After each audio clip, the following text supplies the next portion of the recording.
violent background.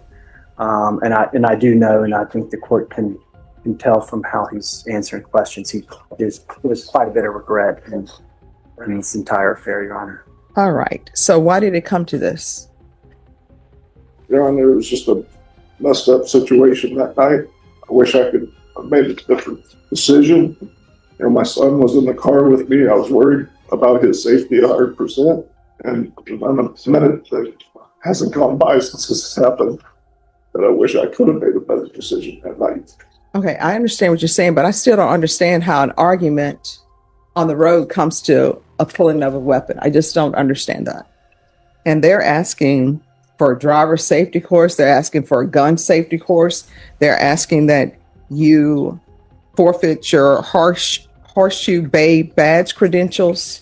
And they're saying that you flashed a badge and that you were no longer employed with them. So I'm just trying to figure out what conditions would be appropriate for you. This is why I asked these questions, because there's a lot listed. Used the old time to diffuse the situation. I thought it would help. That was it. There was no other reason behind it. Why did you still have the badge? It was given to me by my chief of police at the time as a memento, because that was my first job there. Before I went to Border Patrol. So where do you work now? I've left I left Border Patrol in 2016. I went back to construction. I'm a home inspector for new homes. Until this happened, I was planning on going back to actually apply for ICE. That's null and void. But here it says that you pulled out a handgun with a silencer attached to it and opened fire. Am I reading that incorrectly? No, so Judge, he has a suppressor, and so his parents live near Kerrville. Okay. That's what the mother and father, they had gone out to her birthday celebration that night. He was going home with his son, and they have it's in a rural area, so they actually have kind of a setup where they do target practice. The suppressor has more to do with not making loud bangs. That's why and it's legally owned. He's got the stamp for it. I have it in my file back, trial file. It's not illegally possessed. Otherwise, I guess the feds would be involved in this case, Your Honor. That's why I had the silencer. I can tell you that there was a perception on my client's part that the kid was tailgating. Then there was a brake check, which you can see from the statement in the police reports. And then the kid comes around really close, rolls down his window, honks at him, yells, starts cussing, and it kind of goes from there. It goes kind of south. I think my client thought he could handle the situation. He thought he would diffuse it with the badge. That didn't work. And then at the moment when this all happened, apparently the young man had a phone in his hand. This was at night, and he made a gesture kind of with his hand to the side, which at that moment in time, my client, who was already kind of freaked out, thought it was a gun. And this was an apparent danger case, Your Honor. Police didn't find a gun in the kid's car.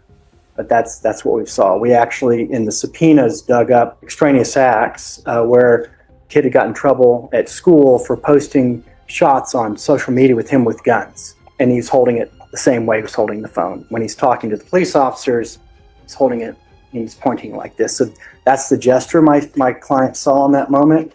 He made a mistake. We've spent a lot of time on this. The state has spent a lot of time. They showed us a new witness who was the girlfriend of the young man in the car at the time that nobody had ever found. We'd always wondered, why weren't they looking for the girlfriend? We couldn't find her. We didn't know her name. Ms. Alban did a great job preparing for trial.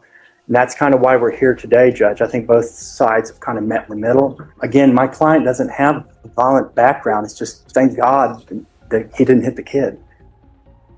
So that's why we're here. So, is there something else? Well, I mean, I'm not sure it's clear. The gun was in the car because of going out target practicing, but he had gone and met his family for dinner, and he was going home, and they were in the back seat of the car, in a bag. You know, it wasn't as if he routinely carries a gun. He had been target practicing at his parents' house prior to dinner. He actually had a concealed carry permit, which he's since had to relinquish. The state revoked because of this. Is there anything else? No, Your Honor. Anything else from the state? I do have a restitution amount, but on the judgment, would like. Yes. It's $2,463.82.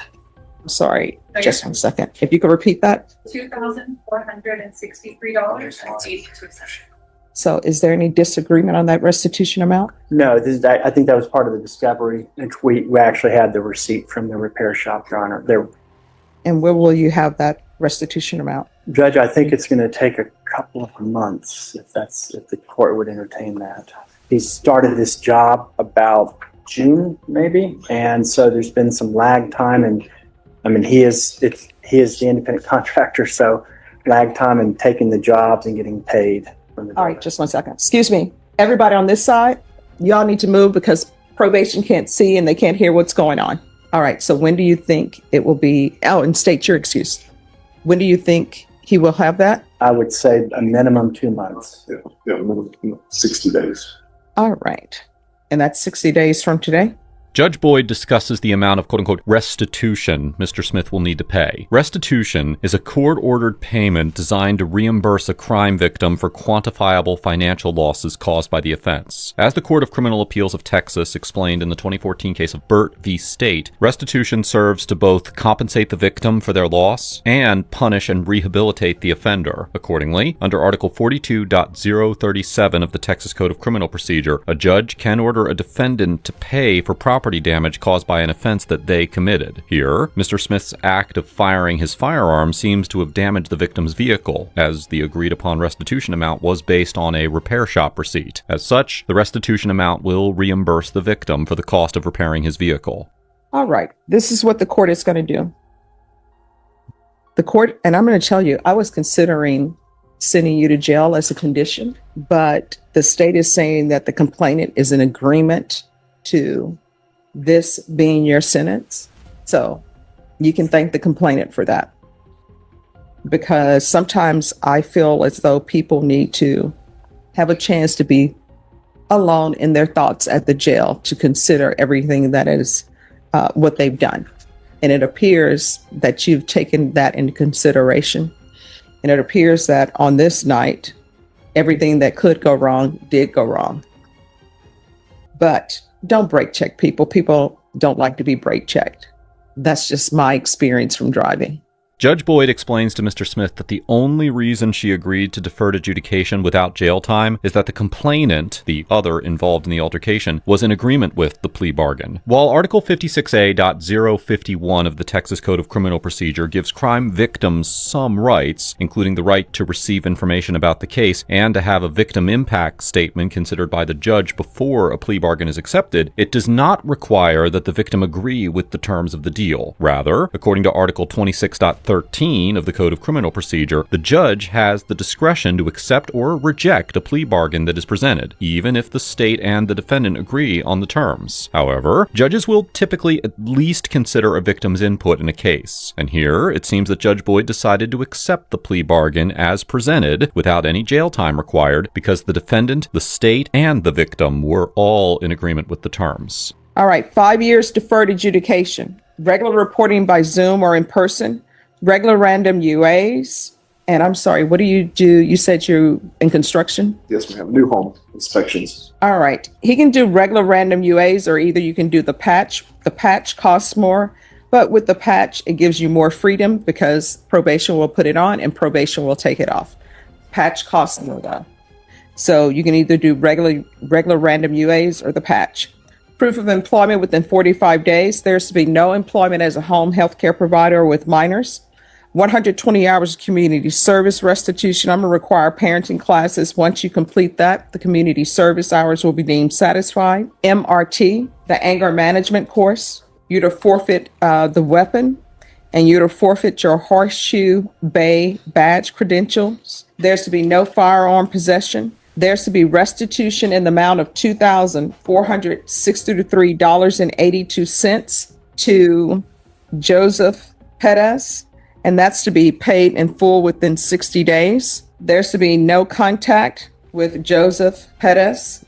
There's to be no employment with law enforcement or any type of security. There's to be field visits 1 time per month for 6 months. Are you here in Bexar County? Yes, ma'am. All right. Probation. Is there anything else? No. All right. And I'm sorry, there's a $1,500 fine that will be probated.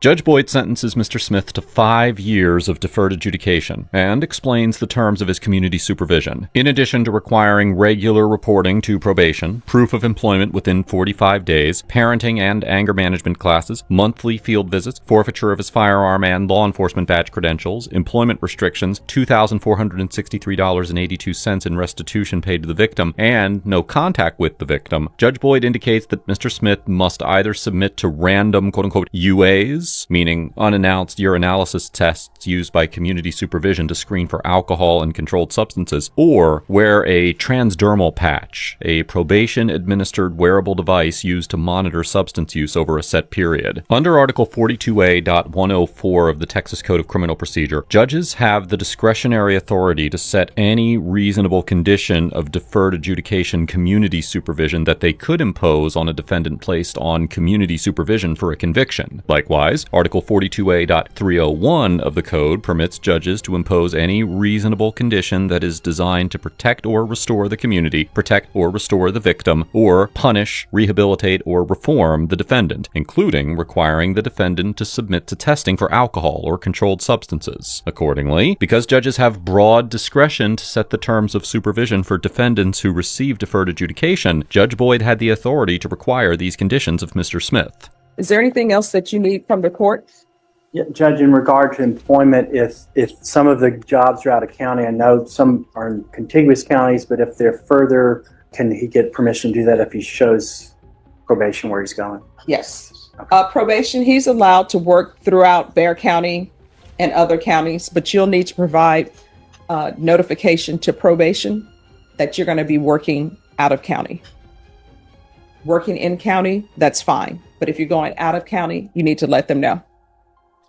All right. Is there anything else? And I just, actually part of the plea bargain was actually to not only just waive, but to actually dismiss the set count too. I don't know if that was clear. You did do it. You waived it, but that is part of the inducement for the plea, and it was to be. Oh, I've already said that it's been waived. It's on the record. No, I understand that, but I'm just being hyper-technical. No. I understand what you're saying, but I put on the record that it was waived and you all had no objections to it being waived. Correct. So it will not come back. Okay. It's not allowed to come back. There you go. That's what I want. All right. Thank you. Sorry.